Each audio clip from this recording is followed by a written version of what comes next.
پر تو ہمیں جناب رسول اللہ صلی اللہ علیہ وسلم پر بھروسہ ہے۔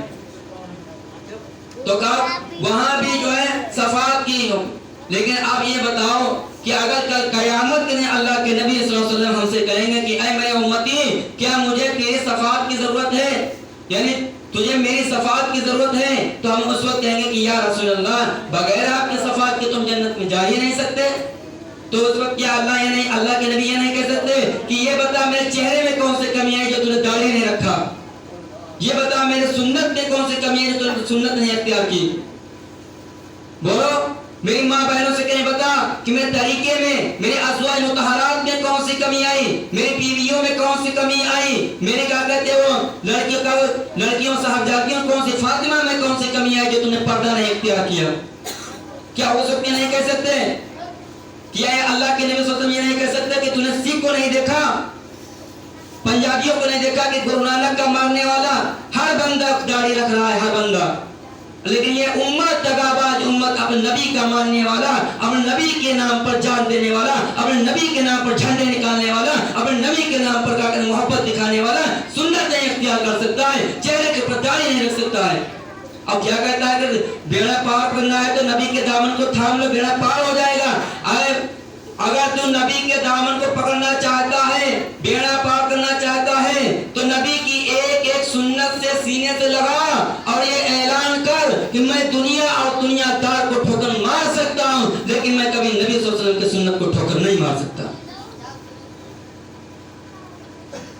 اور یہ ہم سے محبت، لیکن ہمارا محبت کیا انداز کیا ہے ہمیں یاد نہیں آیا۔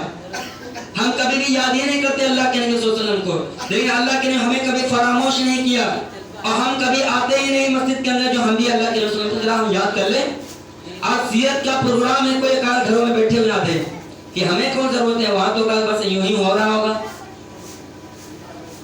ہم جو آواز مائکی میں تو ہو رہا ہے، آواز یہاں بھی آ رہا ہے، ہم یہاں بھی سن لیں گے، لیکن میرے بھائیوں اگر ایسا اگر ہوتا تو آج یہ دین یہاں تک نہ پہنچتا۔ کیوں کہ وہ صحابہ رضی اللہ تعالیٰ عنہ جب دین کی مسجد لگتی تھی تو خود پہنچ جایا کرتے، اگر پہنچ نہیں سکتے تو کسی اور کو بھیج دیا کرتے تھے کہ جاؤ اور تم سن کے لے آنا، لیکن جو سننا مجھے آ کر بتا دینا۔ کسی ضرورت کے مطابق نہیں پہنچ سکتے تھے، یہ نہیں تھا کہ ہم گرم بستروں میں پڑے ہیں بات پہنچائے گی ہمارے پاس، ہمیں سننے کا موقع نہیں مل رہا ہے۔ امام مالک رحمۃ اللہ علیہ کے سیرت بیان ہو رہی تھی، امام مالک رحمۃ اللہ علیہ کے 70 جگہ بچھو نے ڈنک مارا، 70 جگہ بچھو نے ڈنک مارا، اس تک نے نہیں کیا۔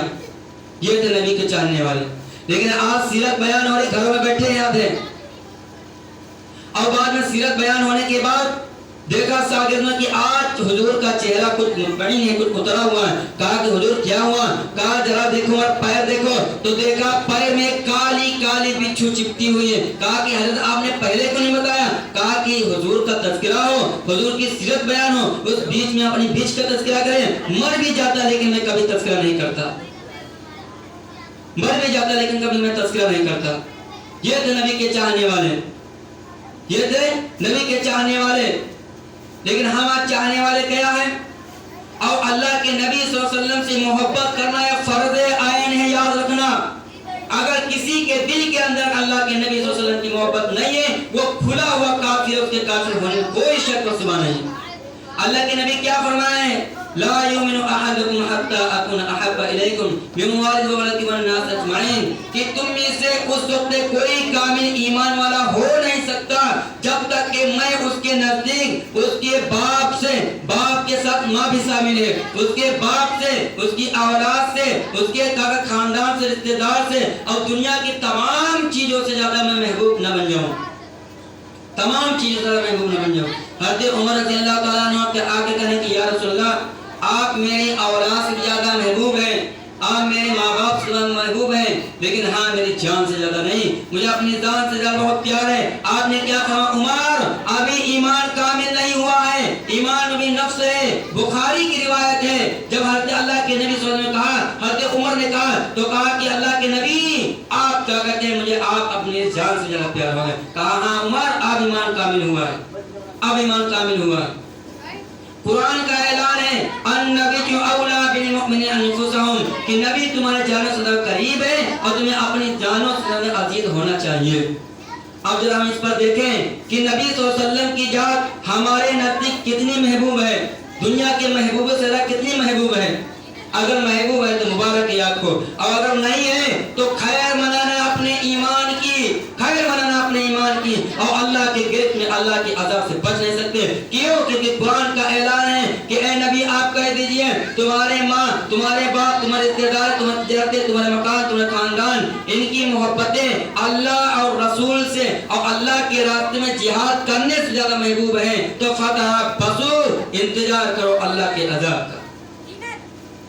ہم دیکھیں ہمارے اوپر جو مصیبتیں آ رہی ہیں، ہمارے اوپر جو عذابات آ رہے ہیں، کہیں ایسا تو نہیں ہے کہ اللہ کے نبی صلی اللہ علیہ وسلم کی محبت میں کہیں کمی باقی رہ گئی ہے؟ اگر کمی باقی رہے تو اللہ کے انتظار کرو میرے عذاب کا۔ تو آپ صلی اللہ علیہ وسلم سے محبت تمام محبوبوں سے زیادہ محبوب ہونی چاہیے۔ آپ صلی اللہ علیہ وسلم سے محبت صحابہ کرام کو کتنی تھی کہ ایک صحابی کعب بن عجلہ رضی اللہ تعالی عنہ آتے ہیں آپ کے پاس، خدمت کرتے ہیں، اور ایک مرتبہ اللہ کے نبی صلی اللہ علیہ وسلم خوش ہوئے، کہا کعب مانگو کیا مانگنا چاہتے ہو۔ کبھی اللہ کے نبی صلی اللہ علیہ وسلم پر یہ حال آتا تھا تو کہا کہ اللہ کے نبی مرافقت کا فی الجنہ، مجھے اپنا جنت میں اپنا ساتھ دے دیجئے، جنت میں اپنا ساتھ دے دیجئے۔ انہوں نے بڑی عجیب چیز مانگی۔ ہم جیسے ہوتے تو کیا کرتے کہ یہ 56 کروڑ کی چوتھائی مل جائے، کوئی قلعہ مل جائے، جائیداد مل جائے، اگر میرے جیسا جوان ہوتا تو کہتا پھر لڑکی سے شادی ہو جائے۔ لیکن ان کے وہاں تو سب سے زیادہ اگر محبوب ذات کسی کی تھی تو اللہ کے نبی صلی اللہ علیہ وسلم کی تھی۔ تو آپ نے کیا کہا؟ حضرت کعب بن عجلہ نے کہا مرافقت کا فی الجنہ، کہ اے اللہ کے نبی جنت میں اپنا ساتھ دے دیجئے بس۔ کہا اللہ کے نبی نے کہا کہ کہا اس کے علاوہ اور کچھ؟ کہا نہیں نہیں بس اتنا ہی۔ کہا ٹھیک ہے لیکن علیہ بکثرت السجود، ذرا میری مدد کرنا نفل نمازیں پڑھ کے تاکہ جنت میں تم ہمارے ساتھ ہو سکو۔ تو صحابی آپ صلی اللہ علیہ وسلم کا ساتھ چاہتے ہیں، کیوں؟ کیونکہ آپ صلی اللہ علیہ وسلم سے بے پناہ محبت تھی، بے پناہ محبت تھی، بے پناہ محبت تھی کہ ایک صحابی آپ صلی اللہ علیہ وسلم کے پاس آتے ہیں، کہتے ہیں یا رسول اللہ میں جب گھر میں ہوتا ہوں تو بس جیسے آپ کی یاد آتی ہے، بس مجھے جیسے آپ کی فکر ہوتی ہے، لیکن مجھے چین نہیں پڑتا ہے،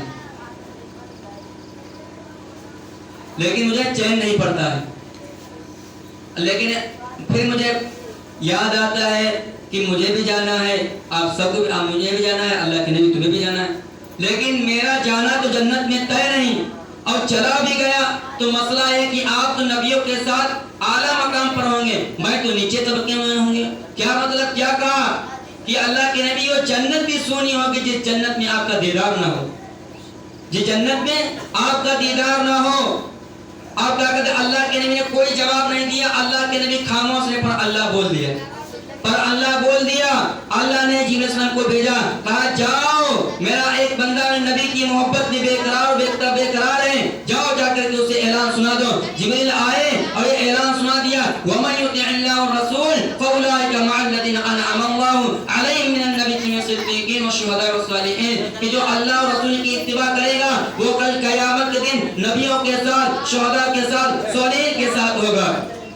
ایک صحابی رضی اللہ تعالیٰ عنہ آتے ہیں اور کہتے ہیں کہ یا رسول اللہ